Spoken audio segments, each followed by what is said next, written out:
Olá pessoal, bem-vindos ao nosso curso de Direito Empresarial. Eu sou a professora Alexia e na aula de hoje nós vamos aprender um pouquinho mais sobre a recuperação de empresas. A recuperação que pode ser judicial ou extrajudicial, que compõe a possibilidade da empresa se manter no mercado, da empresa pagar os seus credores, apresentando um acordo, apresentando um plano e continuar a desenvolver as suas atividades empresárias. Então é esse o objeto do nosso estudo de hoje. Vamos lá. O que é a recuperação judicial e a recuperação extrajudicial? Disciplinada pela Lei 11.101 de 2005, tem por objetivo sanear o estado de crise econômico-financeira do empresário devedor, preservando a empresa e interesses dos credores. Então, a palavra de ordem aqui na recuperação é a preservação da empresa, preservação da empresa. Então, a recuperação judicial, ela vem com a Lei 11.101 de 2005, né, que inaugura o novo modelo de manutenção da empresa. Então, antes de 2005, antes dessa lei, nós tínhamos ainda a falência e a concordata, que era um instituto que não existe mais desde 2005, que tinha acordos que se formalizavam com os credores.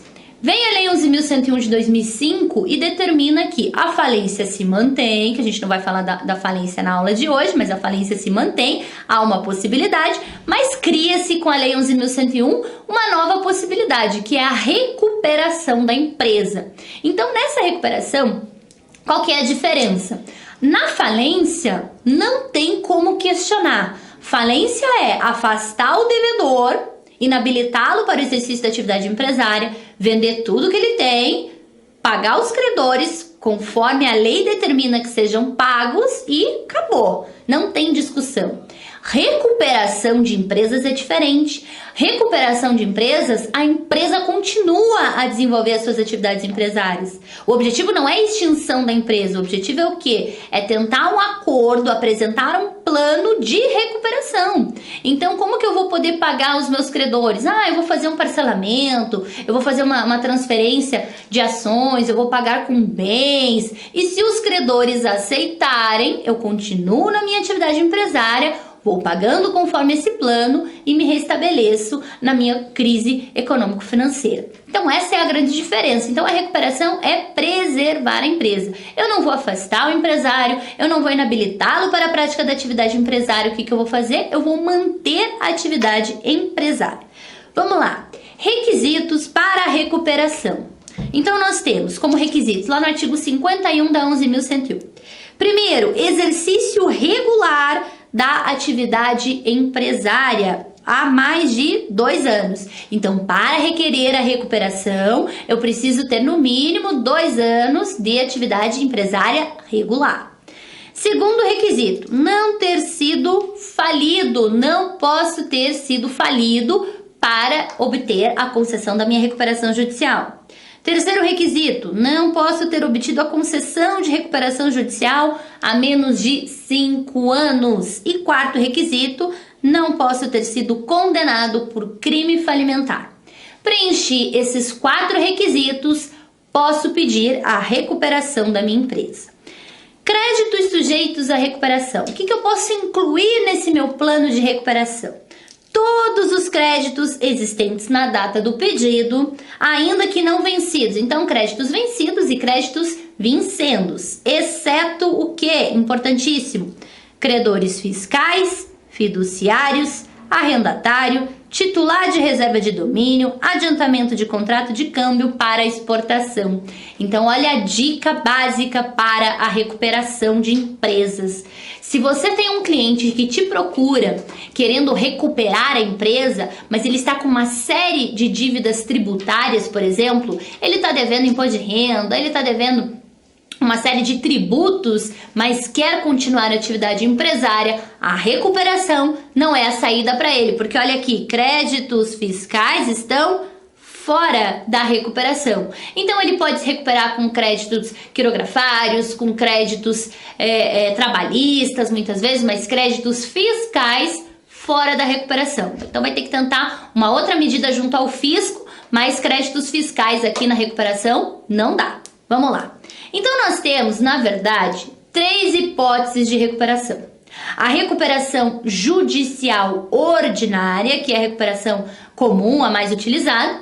Uma segunda hipótese, que é a recuperação judicial especial, destinada única e exclusivamente para a microempresa e a empresa de pequeno porte.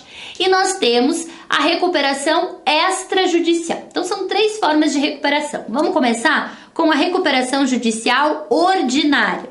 Então, primeiro, pedido de recuperação. O que você tem que apresentar nesse pedido de recuperação? Então, se você é empresário, se você é uma sociedade empresária, né, não é uma empresa pública, não é uma sociedade de economia mista e não está no rol do sistema financeiro, não é uma previdência privada, não é uma instituição financeira pública ou particular, né, não é uma empresa de seguro, capitalização, você não está dentro do rol do sistema financeiro, você pode pedir a sua recuperação judicial. O que você vai fazer nesse pedido? Você vai apresentar as demonstrações contábeis e, por isso, a necessidade e importância de publicação dos balanços patrimoniais regularmente. Então, você vai apresentar as demonstrações contábeis dos últimos 3 exercícios sociais. Então, pega os últimos 3 exercícios sociais da sua empresa, junta no teu pedido de recuperação. Vai apresentar a relação de credores, relação de bens, relação de administradores, contratos existentes, então tanto os contratos personalíssimos quanto os contratos não personalíssimos, os extratos bancários para a configuração do ativo e do passivo, as ações judiciais, tanto como autor como réu, e a escrituração contábil. Então tem que apresentar todos esses documentos pormenorizados para requerer a sua recuperação judicial. Porque nesse pedido você tem que demonstrar a sua crise econômico-financeira. E a crise econômico-financeira eu consigo comprovar por todos esses documentos aqui. Então, juntei todos esses documentos, comprovei minha crise econômico-financeira, formalizei meu pedido de recuperação. O que vai acontecer depois? Depois que eu protocolei meu pedido de recuperação judicial, vai acontecer o despacho de prosseguimento. O que é esse despacho de prosseguimento? Então, o juiz recebe a sua petição com toda a documentação e ele profere um despacho. O que ele faz nesse despacho? Primeiro, ele nomeia o administrador. Então, perceba o seguinte: o administrador não é que ele vai administrar a sua atividade empresária, não. O empresário, ele continua na administração da atividade, ele permanece, ele não fica inabilitado, ele não fica afastado. Então, o administrador, ele vai ser o administrador da recuperação. Ele vai administrar a recuperação judicial. Vai verificar se estão cumprindo o plano, se não estão cumprindo o plano. É isso que o administrador faz na recuperação. Então, não confunda o administrador da recuperação com o administrador da falência. Outra coisa que o juiz faz aqui no despacho de prosseguimento: suspensão de todas as ações e execuções, exceto as de quantia ilíquida, as fiscais e as trabalhistas. Também vai intimar o Ministério Público e vai proibir a alienação ou a oneração do ativo. Então, são uma lista de coisas que o juiz determina aqui nesse despacho de prosseguimento. Muito bem. Fez o despacho de prosseguimento, o próximo passo é a publicação do despacho. Por que essa data é importante? Porque vai contar da data de publicação do despacho o prazo de 60 dias, cuidado aqui, prazo improrrogável de 60 dias para apresentação do plano de recuperação judicial. Então, é a partir do momento que foi publicado o despacho de prosseguimento que começa a correr meu prazo de 60 dias para a apresentação do plano de recuperação judicial. Então, o juiz publicou o despacho, 60 dias para apresentar meu plano. O que vai acontecer? Você vai apresentar o seu plano e nesse plano existe a total liberdade de negociação. Por quê? Porque o objetivo da recuperação não é manter a atividade empresária em funcionamento. Então, se eu quero manter a atividade empresária em funcionamento, eu tenho total liberdade para convencionar com os meus credores. Como que eu vou pagar as minhas dívidas? Então, como que eu vou pagar? Eu posso estabelecer um parcelamento em 10 vezes, em 12 vezes, em 90 vezes, sei lá. Eu posso estabelecer uma transferência de estabelecimento parcial, total. Posso estabelecer uma transferência acionária, posso estabelecer uma venda de bens móveis, venda de bens imóveis, enfim. Eu posso negociar com os meus credores livremente. Então, tenho total liberdade para estabelecer o meu plano de recuperação judicial. Qual que é a ressalva aqui? Exceto em relação aos créditos trabalhistas vencidos até o pedido de recuperação. Então, todos aqueles créditos trabalhistas que eu não paguei e que já estão vencidos no meu pedido de recuperação, eu tenho que pagar em 1 ano. Então, para esses, no máximo, 1 ano de pagamento. E para os créditos essencialmente salariais, até 5 salários mínimos vencidos, nos 3 meses antes do pedido, eu tenho até 30 dias para efetuar pagamento.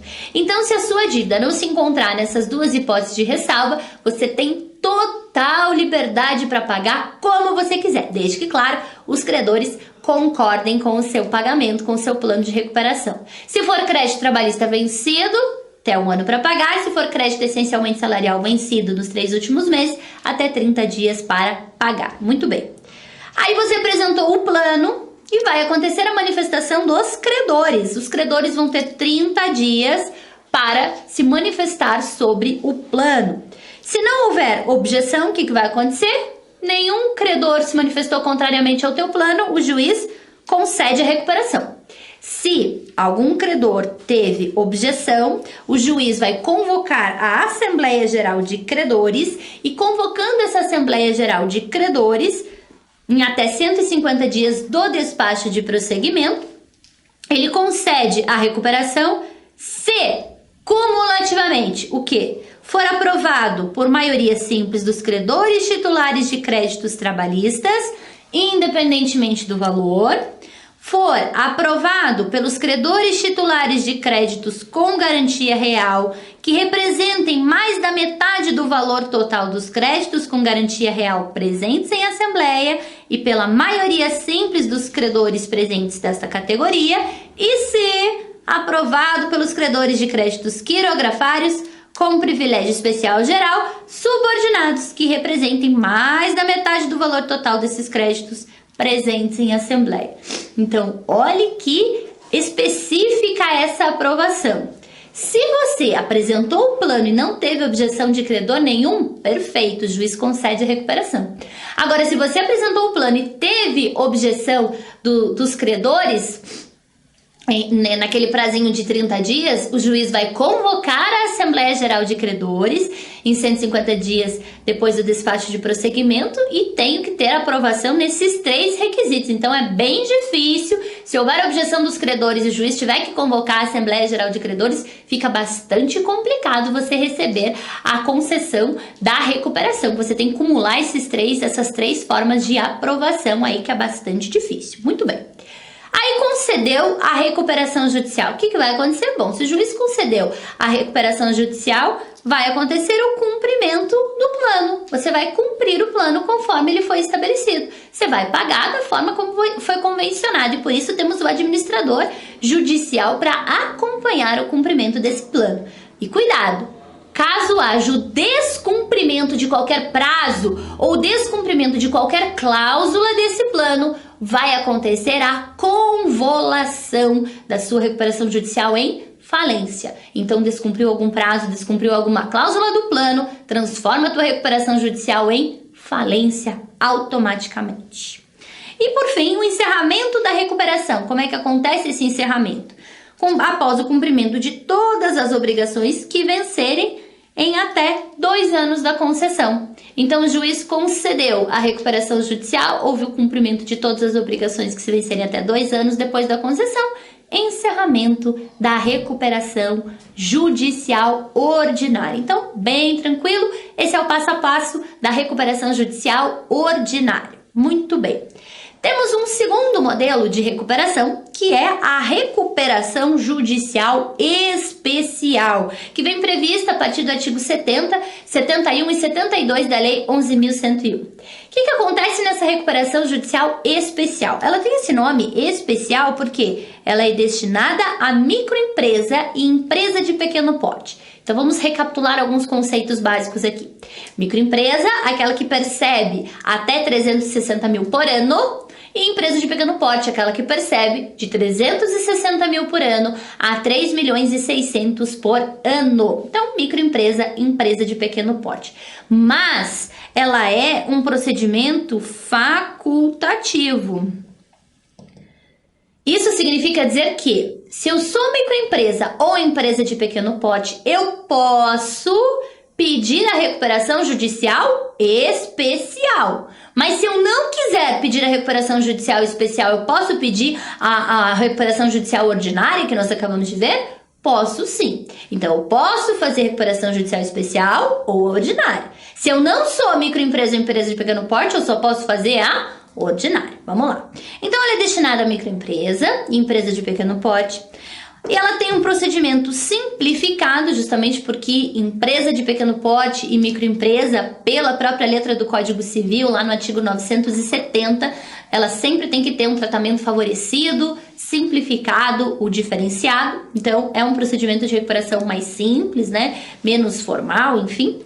E ela visa exclusivamente créditos quirografários. Então, olha lá, microempresa ou empresa de pequeno porte que só tem crédito quirografário, faz a recuperação judicial especial. Agora, se eu sou uma microempresa ou uma empresa de pequeno porte que tem o crédito trabalhista, vai dar para pedir recuperação judicial especial? Não. Aí eu só posso fazer a recuperação ordinária.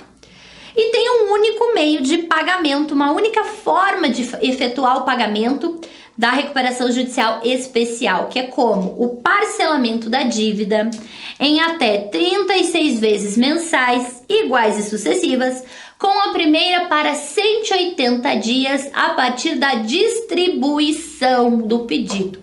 Então, cuidado, porque essa recuperação judicial especial, ela é bem específica. Ela é só para microempresa e empresa de pequeno porte, só para créditos quirografários e ela só admite uma forma de pagamento, diferente da recuperação que a gente acabou de ver, que admite toda e qualquer forma de pagamento, você tem total liberdade de convencionar com os seus credores. Aqui não, aqui é só o parcelamento em até 36 vezes iguais e sucessivas e a primeira para até 180 dias do pedido de distribuição.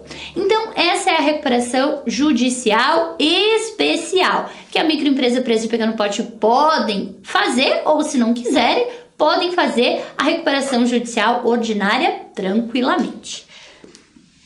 E um terceiro e último modelo de recuperação dentro do sistema de recuperação previsto pela Lei 11.101 é a recuperação extrajudicial. A recuperação extrajudicial que vem prevista lá do artigo 161 ao 166 da Lei 11.101 de 2005, ela funciona da seguinte forma: não é que ela é feita totalmente fora do âmbito do Poder Judiciário, ela começa fora do Poder Judiciário e depois vem inserida no contexto do Judiciário. Então, como é que acontece? Ela é uma proposta e negociação diretamente entre empresários e credores. Então, o que eu faço? Eu, empresário, sociedade empresária, apresento um plano para os meus credores. Os meus credores aprovam esse plano de recuperação. Uma vez aprovado, aí sim eu levo para o juiz homologar o meu plano de recuperação.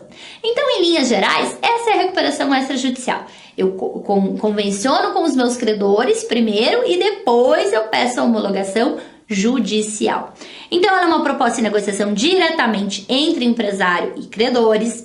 Não cabe para créditos trabalhistas e tributários. Então, se eu tenho uma dívida trabalhista, a única alternativa para a recuperação é a recuperação ordinária, né? A extrajudicial não tem como. E o juiz apenas homologa o plano de forma obrigatória se tiver adesão de, no mínimo, 3/5 de todos os créditos de cada espécie. Então, tem que ter 3/5 dos com privilégio geral, 3/5 de garantia real, 3/5 de privilégio especial, 3/5 de quirografários. Então, 3/5 de todos os créditos de todas as categorias. Ou o juiz homologa de forma facultativa se houver adesão da totalidade dos credores. Então, essa é a forma da recuperação extrajudicial. Ela começa fora, ela começa extrajudicialmente quando o devedor apresenta um plano de renegociação de dívidas diretamente com seus credores E uma vez aprovado esse plano, aí eu levo para o Poder Judiciário homologar o meu plano de recuperação. Mas não vale para créditos tributários e não vale para créditos trabalhistas. Então essas são as 3 formas de recuperação de empresas previstas pela 11.101 de 2005. A recuperação judicial ordinária, a recuperação judicial especial destinada à microempresa e empresa de pequeno porte e a recuperação extrajudicial, onde eu apresento um plano para os meus credores e depois recebo a homologação do juiz. Então, se a sua finalidade, se o seu interesse é continuar a atividade empresária, você só não está conseguindo pagar as suas dívidas regularmente, o teu objetivo, recuperação de empresas, você promove um plano, paga conforme o plano e se restabelece na atividade empresária, permanece na atividade empresária. Perfeito, gente? Então, essas são as 3 formas de recuperação judicial e extrajudicial e a judicial especial previstas pela Lei 11.101 e eu espero que você tenha aí aprofundado um pouquinho os seus conceitos de recuperação de empresas. Desejo boa sorte, bons estudos e a gente se vê numa próxima aula de Direito Empresarial.